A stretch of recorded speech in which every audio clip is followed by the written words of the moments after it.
오늘 교회에 처음 나오신 분을 주님의 이름으로 환영합니다. 교회에 오는 것이 많이 부담스럽고 어색할 수도 있는데 우리는 그동안 여러분을 위해서 오랫동안 기도해 왔습니다. 편안한 마음으로 들으시면 감사하겠습니다. 지금 우리는 어려운 시기를 보내고 있습니다. 코로나로 인해서 이전과 다른 삶을 살고 있습니다. 처음에 코로나가 유행했을 때는 예전처럼 그저 몇 달만 지나가면 사라지겠지 생각했는데 그렇지 않았습니다. 코로나 바이러스는 전염력이 강해서 쉽게 사라지지 않고 여전히 전파되고 있습니다. 몇 년이 지난 후에 2020년을 생각한다면 사람들은 무엇을 생각할까요? 무엇을 기억할까요? 아마 코로나를 기억할 것입니다. 또 한 가지가 있다면 마스크를 기억하지 않을까 생각합니다. 몇 달 전만 하더라도 우리는 마스크를 사기 위해서 약국 앞에 줄을 서곤 하였습니다. 처음에는 마스크를 구하기가 어려워서 인터넷이나 쇼핑몰을 찾아봐도 하늘의 별 따기였습니다. 다행히 오부제가 적용되면서 그나마 줄을 서서라도 구입할 수가 있었습니다. 사람들이 왜 그렇게 마스크를 구하려고 하였을까요? 마스크는 눈에 보이지 않는 바이러스를 막아주기 때문에 그렇습니다. 최소한의 우리를 보호할 수 있는 방어 수단입니다. 우리의 생명을 위협하는 바이러스가 전염력도 빠른데 우리 눈에 보이지 않습니다. 텔레비전이나 인터넷에 보면 코로나가 이렇게 생겼다 보여주고 있는데 실제 우리 눈으로는 그 바이러스를 볼 수가 없습니다. 눈에 보이지 않는 바이러스로부터 우리 자신을 보호하기 위해서는 우리가 마스크를 사용해야 하는 것입니다. 올해 전반기 때 유럽에서 코로나가 번질 때 시체들을 다 처리하지 못해서 시체들을 방 한쪽에 쌓아놓는 그 장면을 보았을 것입니다. 미국도 마찬가지였습니다. 너무도 많은 사람들이 죽으니까 감당을 하지 못했던 것입니다. 코로나를 만만히 보았다가 많은 사람들이 죽게 되었습니다. 만약 우리가 그 현장에 있었다면 매우 충격적이었을 것입니다. 다행히 우리나라는 그래도 방역을 비교적 잘해서 피해를 최소화하였습니다. 하지만 아직도 끝나지 않았습니다. 죽음은 생각보다 가까이 있습니다.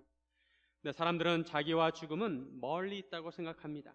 죽음에 대해서 말하거나 죽음을 연상하게 하면 기분 나빠하고 죽음에 대해서 깊이 생각하지 않습니다. 왜 그럴까요? 사람들이 죽음을 두려워하기 때문에 그렇습니다. 여러분은 죽음이 두렵지 않습니까? 인간은 죽음을 피할 수 없습니다. 저나 여러분이나 언젠가는 죽음을 맞이하게 될 것입니다. 지금까지 우리 주변에 있던 사람들이 그렇게 죽음을 맞이하였고 죽어가고 있습니다. 얼마 전에 안타까운 죽음이 있었습니다. 인천 화재 사건으로 인해서 두 어린 형제가 화상을 입게 되었는데 비록 의식이 깨어났지만 동생이 죽음을 맞이하게 됐습니다. 죽음은 이처럼 나이를 가리지 않습니다. 제 개인적인 얘기를 해서 죄송하지만 제 아버지가 올해 초에 돌아가셨습니다. 가장 가까운 사람이 죽음을 맞이하게 되었습니다. 저는 아버지를 떠나보내면서 죽음에 대한 생각을 해보았습니다. 사람이 살아있다는 것과 죽은 것의 차이가 무엇일까? 그때 저에게 든 생각은 소리의 차이였습니다. 살아있다는 것은 그 사람의 목소리를 들을 수 있다는 것입니다. 그러나 죽으면 그 사람의 목소리를 더 이상 들을 수가 없습니다. 마치 연기가 사라지듯이 그 사람의 목소리도 사라지고 그 사람의 존재도 이 땅에 사라지게 되는 것입니다. 우리의 목소리도 언젠가는 이 땅에서 사라지게 될 것입니다. 그런데 사람이 죽으면 어떻게 될까요? 우리 주변에 우리가 죽으면 어떻게 되는지 아무도 죽음 이유에 대해서 얘기해 줄 수 있는 사람이 없습니다. 아무도 죽은 다음에 다시 오지 못했기 때문입니다. 죽음 이유에 대해서 아무리 혼자 고민해봐도 해답이 나오지 않습니다. 그러기에 사람들은 죽음에 대해서 생각하기를 싫어합니다. 그럼에도 우리는 죽음을 대비해야 합니다. 바이러스를 막기 위해서 마스크를 쓰는 것처럼 우리는 죽음에 대해서 대비해서 최소한의 준비를 해야 합니다. 마스크도 보통 마스크는 바이러스를 막을 수 없습니다. KF를 사용해야 합니다. 이 시간에 제가 여러분에게 해드릴 수 있는 것은 죽음에 대해서 최소한의 준비를 할 수 있도록 하는 것입니다. 마음을 여시고 들어주시면 감사하겠습니다. 오늘 성경 말씀에 보면 예수님께서 한 가지 비유를 말씀하십니다. 이 비유에 부자도 나오고 거지도 나오고 죽음도 나오고 심판도 나오고 죽음 이후의 세계도 나옵니다. 우리가 예수님의 말씀을 통해 죽음과 그 이후의 삶에 대해서 조금이나마 도움을 얻을 수가 있습니다. 한 부자가 있었습니다. 이 부자는 자색옷과 고운 베옷을 입었습니다. 자색옷은 그 당시에 달팽이로 염료를 만들어가지고 만드는 옷이었기 때문에 굉장히 비싼 옷이었습니다. 요즘으로 치면 매우 값비싼 명품 옷을 입고 있었습니다. 이 부자는 호화롭게 즐겼습니다. 호화롭게 즐겼다는 것은 화려한 파티를 열어서 값비싼 음식물을 먹고 마시고 놀았다는 것입니다. 그런데 이런 화려한 파티를 부자는 1년에 한두 번 여는 것이 아니라 오늘 본문에 보니까 날마다 매일매일 잔치를 열었습니다. 얼마나 부자이면 이처럼 화려한 파티를 매일 열 수 있을까요? 우리나라로 치면 재벌일 것입니다. 사람들은 이런 부자가 되고 싶어 합니다. 왜 그럴까요? 이 세상에 살아보니까 부자처럼 행복해 보이는 것이 없습니다. 한 번 사는 인생 멋지게 살고 싶어 합니다. 부자는 돈이 있어야 부자가 됩니다. 돈이 가장 유용해 보입니다. 그래서 사람들이 돈을 많이 모으려고 합니다. 부자가 되고 싶어 합니다. 부자로 사는 것이 이 세상에서 가장 행복해 보입니다. 요즘에는 주식 열풍이 불었습니다. 사람들의 주식을 통해서 부자가 될 수 있다고 생각하고 주식에 뛰어들었습니다. 많은 사람들이 부자가 되어서 경제적 독립을 한다고 말합니다. 이 말은 돈이 있어야 내가 하고 싶은 것을 마음껏 할 수 있다는 것입니다. 일리 있는 말입니다. 돈이 없으면 내가 하고 싶은 것을 하지 못하니까 그것은 경제적인 독립이라고 할 수가 없습니다. 얼마나 안타깝습니까? 내가 경제적으로 좀 풍요로우면 사랑하는 사람들을 위해서 좋은 것을 해주고 주변에 어려운 사람들을 도와줄 수 있는데 경제력이 나 혼자도 감당이 안 되기 때문에 도와줄 수 없는 것입니다. 그런데 부자가 되면 이것도 할 수 있고 저것도 할 수 있으니까 경제적 독립을 할 수 있다는 것입니다. 저는 개인적으로 부자가 되는 것은 나쁘다고 생각하지 않습니다. 우리 성도님들도 부자가 많이 되었으면 좋겠습니다. 단 성경적인 관점에서 돈을 잘 관리할 수 있으면 얼마든지 부자가 되어도 좋다고 생각합니다. 단 이것은 명심해야 합니다. 성도는 돈보다 더 귀하게 추구해야 하는 가치가 있습니다. 돈은 이 세상의 물건들에 대해서 가치를 매기는 도구입니다. 그러나 죽으면 돈이 더 이상 필요하지 않습니다. 돈은 소용이 없습니다. 우리는 죽음 이후에도 소중히 여겨지는 가치를 추구해야 합니다. 이런 자색옷과 고운 베옷을 입고 매일 파티를 여는 부자가 있는 반면에 거지가 나옵니다. 거지 이름은 나사로입니다. 이 거지는 헌데투성이었습니다. 몸에 이곳저곳이 헐었고 종기가 나고 상처가 났습니다. 나사로는 부자의 대골 같은 집 대문에 버려졌습니다. 버려졌다는 표현을 볼 때 나사로는 다리가 불편하든지 아니면 장애인이든지 거동이 불편하였습니다. 아니면 너무 배가 고파서 기력이 없었는지도 모릅니다. 나사로가 부자의 대문 앞에 버려진 것은 부자와 부자의 상에서 떨어지는 것이라도 주워 먹기 위해서입니다. 부자가 매일 파티를 하니까 얼마나 먹을 것이 많겠습니까? 먹다 남은 많은 음식물이 버려지게 될 것입니다. 나사로는 그것이라도 주워 먹고 살려고 연마하려고 바로 그곳에 버려진 게 된 것입니다. 그런데 나사로를 더욱 비참하게 만드는 것은 개들이 와서 나사로의 헌대를 핥았습니다.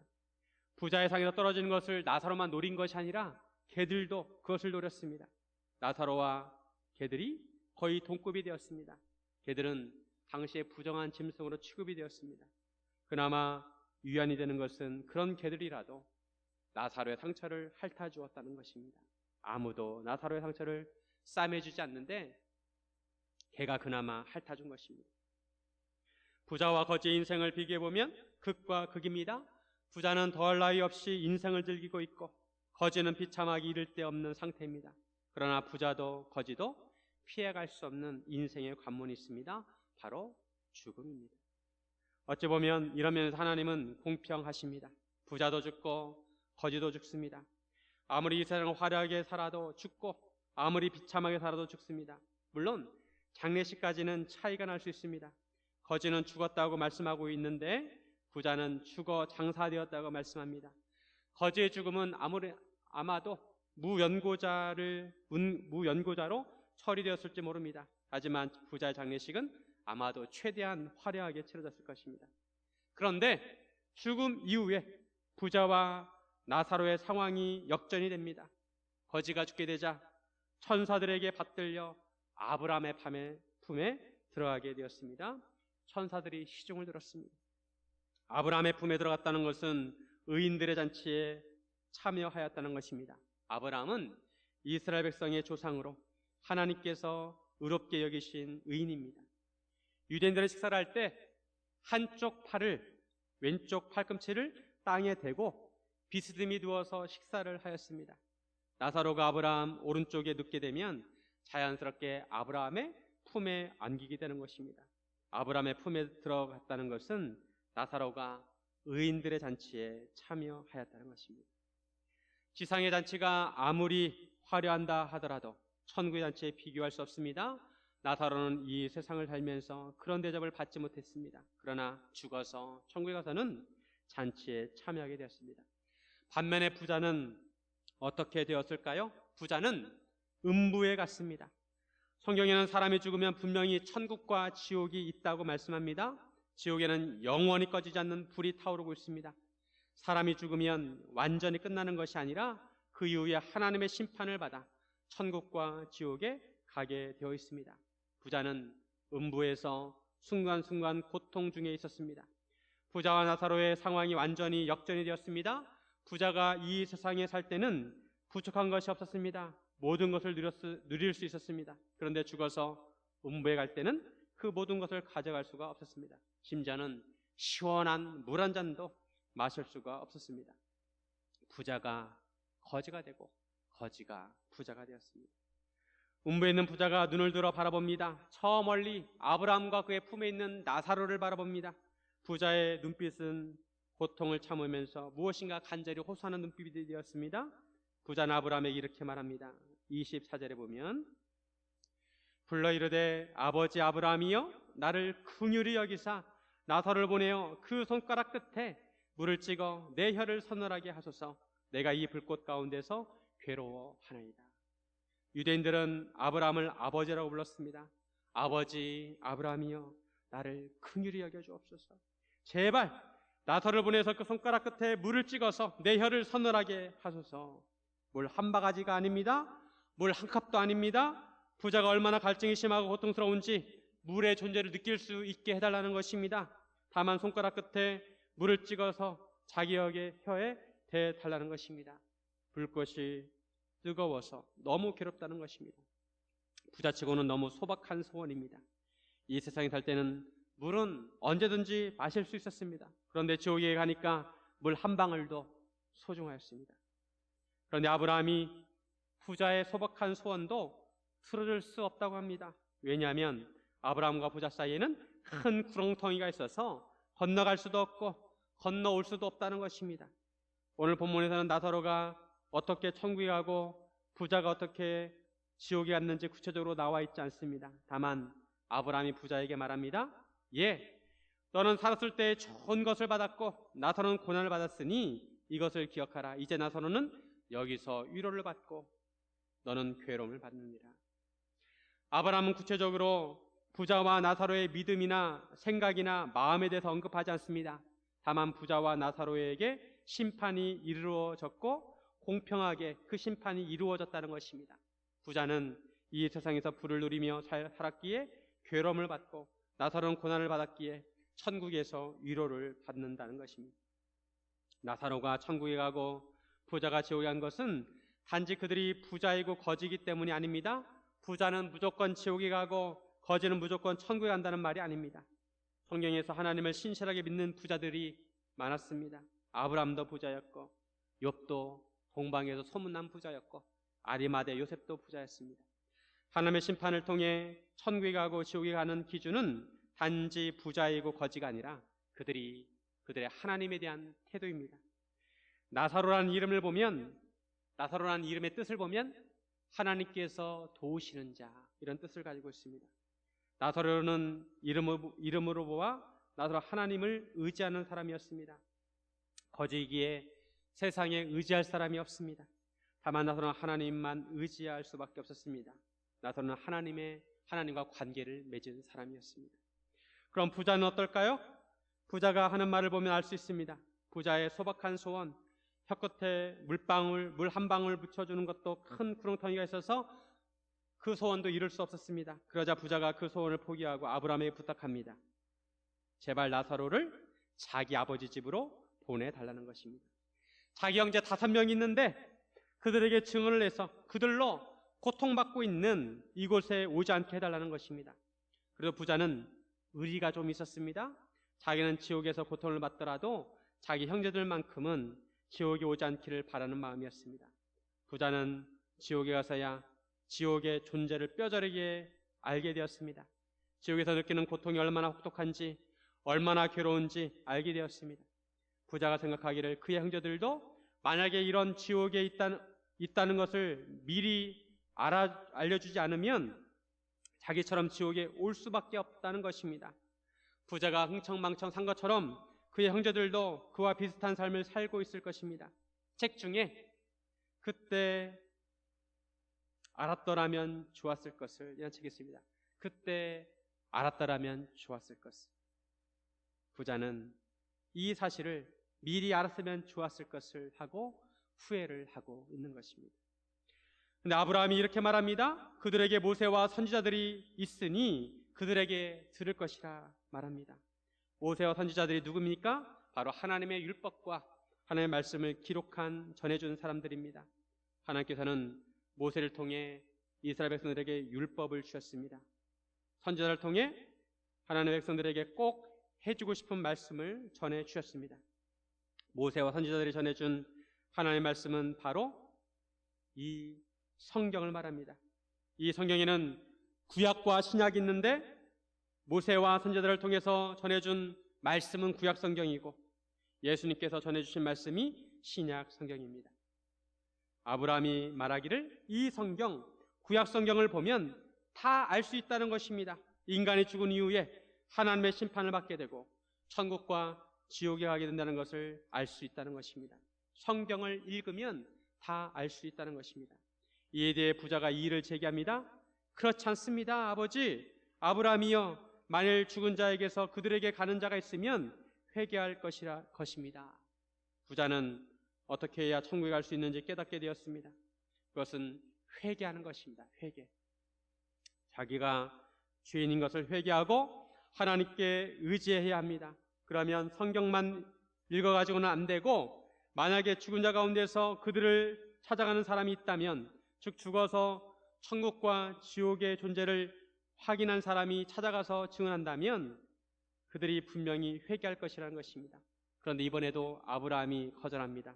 그 이유는 이렇습니다. 31절 말씀 우리 같이 한번 읽어볼까요? 31절.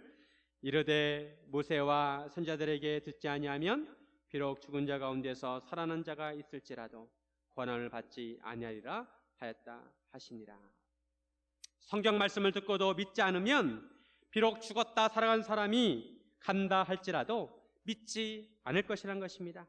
무슨 말이냐면 사람들은 기적을 보면 쉽게 믿을 것이라고 생각하지만 믿음은 기적을 본다고 생기는 것이 아닙니다. 믿음은 하나님의 말씀을 들어야 생기는 것입니다. 지금 예수님께서 누구에게 이 비유를 말씀하시느냐 하면 바리새인들에게 말씀하고 있습니다. 바리새인들은 돈을 좋아하는 사람들이었습니다. 그들은 하나님을 섬긴다고 하면서 하나님께서 주신 말씀을 제대로 이해하지 못하는 사람들이었습니다. 만약 그들이 모세와 선지자를 전해준 하나님 말씀, 구약 성경을 믿었다면 그들은 구약 성경에서 예언된 대로 오신 구원자 예수님을 믿었을 것입니다.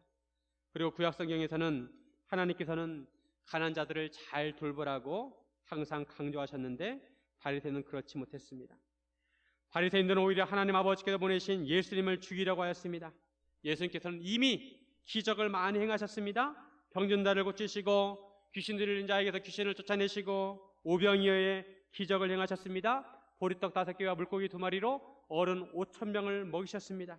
풍랑을 잔잔하게 하셨습니다. 그리고 오늘 본문의 나사로와 이름이 똑같은데 똑같은 사람은 아닌데 또 다른 나사로가 있는데 그 나사로가 죽게 됐는데 그 죽은 나사로를 다시 살리시는 표적을 행하셨습니다. 근데 바리새인들은 이러한 예수님의 표적을 보고도 마음이 완악해서 예수님을 죽이려고 하였습니다. 믿지 않았습니다. 예수님뿐만 아니라 다시 살아난 나사로까지 죽이려고 하였습니다. 바리새인들은 성경을 연구했지만 성경을 제대로 알지 못했던 것입니다. 오늘 저는 처음 나오신 분들에게 성경의 핵심을 소개해 드리려고 합니다. 성경 중 맨 처음에 나오는 구절이 뭐냐면 창세기 1장 1절 태초에 하나님이 천지를 창조하시니라. 태초에 하나님께서 6일 동안 천지를 창조하셨습니다. 맨 마지막 날에 하나님을 닮은 인간을 만드셨습니다. 그 인간의 이름이 아담입니다. 아담의 갈빗배를 취해서 여자 하와를 만듭니다. 하나님께서 아담과 하와를 위해서 에덴 동산을 만드시고 이렇게 말씀하십니다. 너희가 이 에덴 동산 안에 있는 모든 열매를 마음껏 따먹어라. 단 동산 가운데 있는 생명나무와 선악을 알게 하는 나무가 있는데 선악을 알게 하는 나무 열매를 따먹으면 너희는 반드시 죽을 것이다. 이렇게 하나님께서 말씀해 주셨습니다. 그런데 뱀이 거짓말로 하와와 아담을 꼬여서 선악과를 먹게 합니다. 이 범죄로 인해서 아담과 하와는 에덴 동산에서 쫓겨나고 하나님으로부터 형벌을 받게 됩니다. 인간에게는 세 가지 죽음이 있습니다. 하나는 영적인 죽음입니다. 이 영적인 죽음은 뭐냐면 하나님과 관계가 끊어지는 것이 영적인 죽음이에요. 두 번째 죽음은 육적인 죽음입니다. 우리의 붙어있는 생명이 코에서 호흡이 멈추면 그것은 육적인 죽음입니다. 그리고 영원한 죽음이 있습니다. 우리가 언젠가는 하나님의 심판대 앞에 서는데 거기에서 지옥으로 가라고 판정을 받으면 영원한 죽음을 맞이하게 되는 것입니다. 아담의 범죄로 말미암아 아담의 후손은 다 죄를 가지고 태어나게 되었습니다. 이것을 원죄라고 합니다. 아담의 후손은 다 죄인입니다. 그래서 모든 사람이 다 죽음을 맞이하게 되는 것입니다. 이런 말을 들으면 억울할 수 있습니다. 나는 아무 잘못이 없는데 왜 나를 죄인이라고 하는가? 그런데 하나님을 모르는 것도 죄입니다. 하나님을 모르는 것은 큰 죄입니다. 자식이 부모를 몰라보면 세상에서도 비난합니다. 인간은 하나님께서 지으셨는데 당연히 하나님을 알고 믿어야 하는데 하나님을 모르면 그것이 죄가 되는 것입니다. 여러분, 여기 나뭇가지가 있습니다. 제가 방금 꺾었습니다. 이 나뭇가지가 나무에서 떨어졌는데 꺾어가지고 떨어졌는데 이 나뭇가지는 죽은 겁니까? 살아있는 겁니까? 죽은 겁니까? 살아있는 겁니까? 예. 나무에서 떨어졌으니까 죽은 것 같은데 입을 보니까 아직도 펄해요. 시퍼래요. 살아있는 것 같아요. 예. 이처럼 나뭇가지가 나무에서 떨어지는 것을 영적인 죽음이라고 합니다. 그런데 이 나뭇가지는 이제 수분을 공급받지 못하기 때문에 언젠가는 수분이 다 빠지고 말라 비틀어져 가지고 빼싹 마릅니다. 이것이 육적인 죽음입니다. 그게 말라버린 나뭇가지를 어떻게 합니까? 불 속에 집어넣으면 타버리는 것입니다. 영원한 죽음에 빠지는 것입니다. 그런데 우리 인생이 나뭇가지 같아요. 이 나뭇가지. 우리는 언젠가 육적인 죽음을 맞이하게 된다는 것입니다. 그리고 우리가 영적인 죽음도 맞이할 수가 있습니다. 우리 육체는 지금 우리의 생명이 살아있어도 우리는 영원히 살지 못합니다. 언젠가는 죽게 됩니다. 그런데 우리 하나님은 사랑이 많으신 분이에요. 하나님은 여러분을 사랑하십니다. 인간이 비록 죄인이지만 인간을 너무 사랑하십니다. 인간의 죄 가운데 죽어가는 것을 마음 아파하십니다. 하나님은 사랑하시면서 또한 의로우십니다. 의로우시기 때문에 죄를 보면 심판하셔야 합니다. 이것이 딜마예요. 하나님은 우리를 너무나 사랑하시는데 우리 안에 있는 죄는 심판을 하셔야 합니다. 이 문제를 해결하기 위해서 하나님께서는 독생자 예수님을 보내주셨습니다. 요한복음 3장 16절.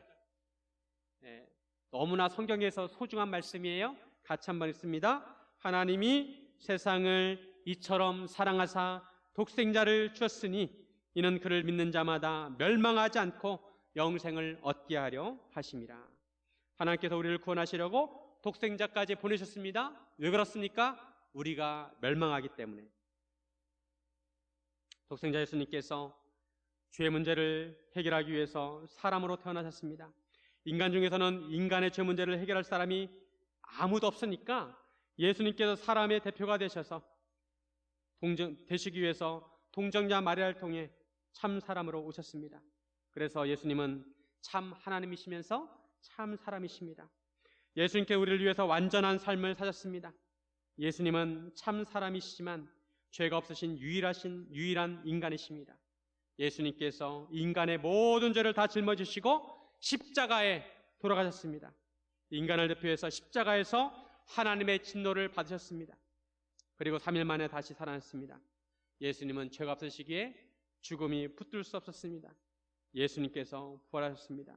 그리고 40일 동안 계시다가 승천하셔서 지금은 하나님 우편에 계십니다. 예수님께서 인간의 모든 죄를 완전히 해결해 주셨습니다. 그러면 우리가 어떻게 해야 구원을 받습니까? 예수님을 믿으면 됩니다. 예수님을 믿으면 구원을 받습니다. 사도행전 16장 31절 이르되 주 예수를 믿으라 그리하면 너와 내 집이 구원을 받으리라 하고, 우리가 예수님을 믿으면 구원을 받습니다. 누군지 예수님을 믿으면 구원을 받습니다. 아무리 흉측한 범죄자라도 예수를 믿으면 구원을 받습니다. 왜냐하면 예수님께서는 그 죄를 대신해서 죽으셨기 때문입니다. 예수님께 십자가에 달려 계실 때 그 좌우의 강도들도 십자가에 못 박혔습니다. 그 중에 한 강도가 예수님께 말합니다. 당신의 나라에 임하실 때 나를 기억하소서, 불쌍히 해달라고 부탁합니다. 그러자 예수님께서 말씀하십니다. 오늘 내가 나와 낙원에 있으리라. 죽음을 눈앞에 둔 상황에서도 예수님을 믿을 때 예수님께서 그를 구원해 주셨습니다. 예수를 믿으면 구원을 받습니다. 하나님께서 예수님을 믿으면 영원한 생명을 주신다고 약속하셨습니다. 영생하게 됩니다. 예수님을 믿는다는 것은 나의 모든 것을 예수님께 맡긴다는 것입니다. 나의 생명도, 나의 미래도, 나의 건강도, 나의 가족도, 나의 모든 상황도 예수님께 맡기는 것입니다. 그러면 예수님께서 내 삶을 책임져 주십니다. 여러분이나 저는 언젠가는 부자와 나사로처럼 죽음을 맞이하게 될 것입니다.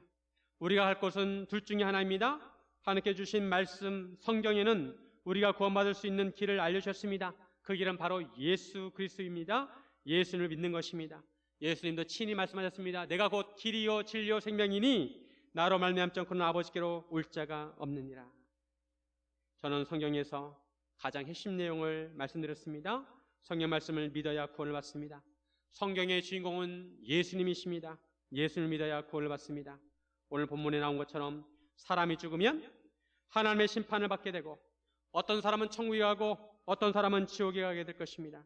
천국과 지옥에 가는 사람의 기준은 바로 예수님을 믿는 것입니다.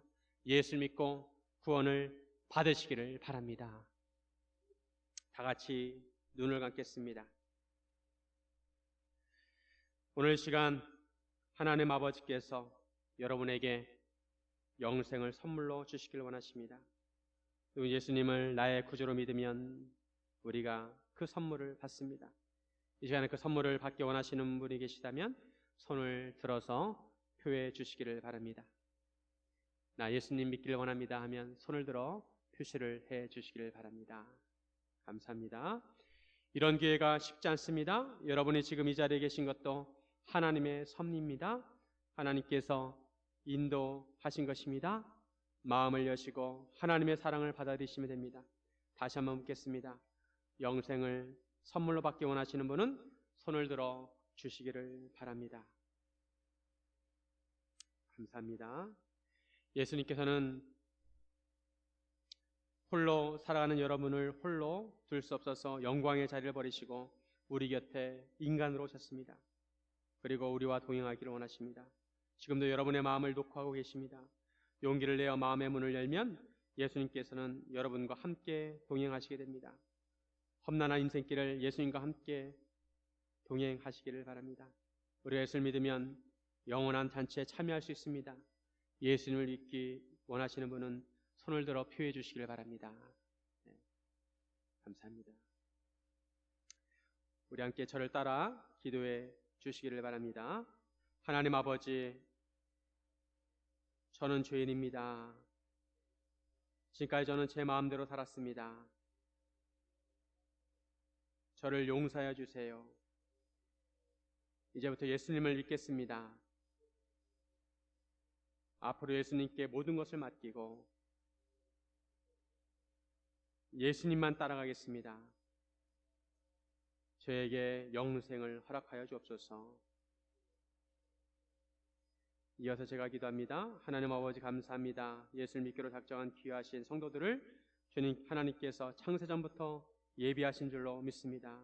앞으로 주님께서 이들의 목자가 되어 주셔서 인도하여 주시고 그 삶을 형통케 하여 주시고 항상 동행하여 주옵소서. 이 시간에 줄 수 없는 은혜와 사랑과 기쁨과 평안을 맛보게 하여 주옵소서. 감사드리며 예수님의 이름으로 기도드립니다. 아멘.